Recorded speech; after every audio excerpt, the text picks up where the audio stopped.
اعوذ باللہ من الشیطان الرجیم، بسم اللہ الرحمن الرحیم۔ بچپن سے ہی بچوں کے دل میں محبت الہی ڈالیں۔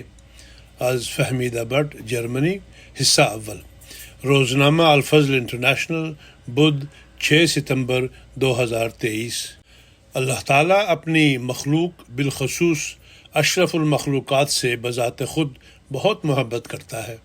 قرآن مجید میں اللہ تعالیٰ فرماتا ہے، آسمانوں اور زمین کی پیدائش، رات اور دن کے آگے پیچھے آنے، اور ان کشتیوں میں جو انسانوں کو نفع دینے والی چیزیں لے کر سمندر میں چلتی ہیں، اور اس پانی میں جسے اللہ نے بادل سے اتارا، پھر اس کے ذریعے سے زمین کو اس کے مرنے کے بعد زندہ کیا، اور اس میں ہر ایک قسم کے جانور پھیلائے، اور ہواؤں کے ادھر ادھر پھیلانے میں، اور ان بادلوں میں جو آسمان اور زمین کے درمیان مسخر ہیں، یقیناً اس قوم کے لیے جو عقل سے کام لیتی ہے کئی قسم کے نشان ہیں۔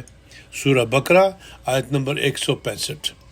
اللہ تعالیٰ نے انسان کو پیدا کرنے کے لیے اس پوری کائنات کی تخلیق کی، اور اس نے اپنے بندے کو ہر آرام و آسائش کا سامان بخشا۔ یہ اس کی محبت ہی تو ہے۔ محبت ایک فطری جذبہ ہے، اور انسان کے خمیر کو نہایت ہی محبت سے گوندا اور تراشا گیا ہے، اور اس لطیف جذبے سے اس کو سنوارا گیا۔ حقیقی محبت یہ ہے کہ آپ مکمل طور پر خود کو اس کے حوالے کر دیں جس سے آپ کو محبت ہے، یہاں تک کہ آپ کی ہر چیز اس کی مرضی اور رضا کے تابع ہو جائے، آپ کا کچھ باقی نہ رہے، آپ کی ذات کی نفی ہو جائے۔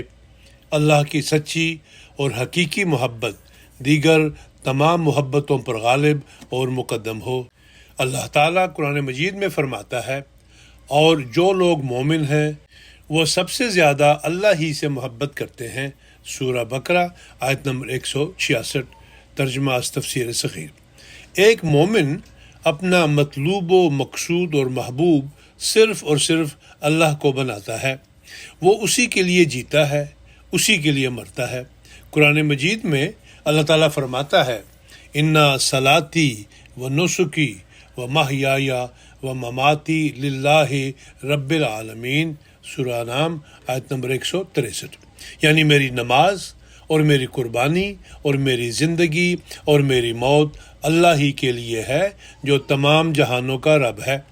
اللہ تعالیٰ نے انسان کو لامحدود انعامات و نوازشات سے سرفراز کیا ہے۔ ان میں سے ہی ایک اولاد ہے۔ اولاد کے حصول کی تمنا ایک فطری عمل ہے۔ ہر شادی شدہ جوڑے کو اولاد کے حصول کی خواہش ہوتی ہے۔ کسی کو اللہ جلد اولاد سے نواز دیتا ہے، اور کسی کو کچھ وقفے سے نوازتا ہے۔ اولاد اللہ کی نعمتوں میں سے ایک بے مثال نعمت ہے۔ زمانے کے بد اثرات سے بچنے کے لیے ضروری ہے کہ اولاد کی خواہش اور اولاد کی پیدائش سے پہلے مرد و عورت دونوں نیکیوں پر عمل کرنے والے ہوں۔ صالح اولاد کی خواہش کے لیے یہ دعا مرد اور عورت دونوں کو سکھائی، ربنا ہب لنا من ازواجنا وذریاتنا قرۃ اعین واجعلنا للمتقین اماما۔ سورہ الفرقان آیت نمبر 75۔ یعنی اے ہمارے رب، ہمیں زندگی کے ایسے ساتھی اور ایسی اولاد عطا فرما جو ہمارے لیے آنکھوں کی ٹھنڈک ہوں، تقوی کی راہوں پر چلنے والے ہوں، اور ہمیں بھی تقوی کی اتنی دولت نصیب ہو کہ ہم اپنی متقی اولاد کے امام بن جائیں۔ آمین۔ حضرت صلی اللہ علیہ وسلم نے فرمایا کہ ہر بچہ فطرت اسلامی پر پیدا ہوتا ہے، پھر اس کے ماں باپ اس کو یہودی یا مجوسی بناتے ہیں، یعنی قریبی ماحول سے بچے کا ذہن متاثر ہوتا ہے۔ جیسے جانور کا بچہ صحیح و سالم ہوتا ہے، کیا تمہیں ان میں کوئی کان کٹا نظر آتا ہے؟ صحیح مسلم کتاب القدر۔ بچے کا ذہن کورے کاغذ کی طرح ہوتا ہے، اس پر جو بھی لکھا جائے وہ پتھر پر لکیر کا کام دیتا ہے۔ ابتدا میں جو بات ان کے دل و دماغ میں ڈالی جائے وہ مضبوط اور مستحکم ہو جاتی ہے۔ بچوں کی تربیت کا کام والدین کی اصل ذمہ داری ہے۔ اللہ تعالیٰ قرآن پاک میں فرماتا ہے یا ایھا الذین آمنوا قوا انفسکم واہلیکم نارا وقودھا الناس والحجارہ علیہا ملائکۃ غلاظ شداد لا یعصون اللہ ما امرہم ویفعلون ما یؤمرون۔ التحریم آیت نمبر 7۔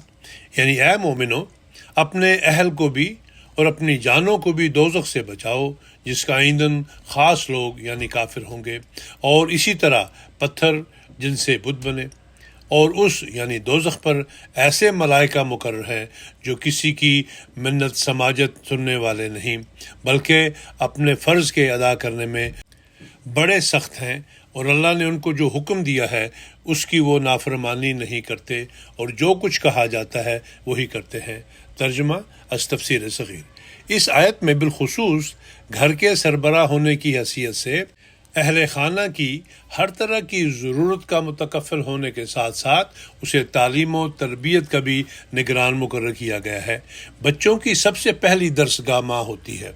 ماں اگر دیندار، تعلیم یافتہ اور تقوی کی راہوں پر قدم مارنے والی ہوگی تو بچے بھی اسی راہ پر چلنے لگیں گے۔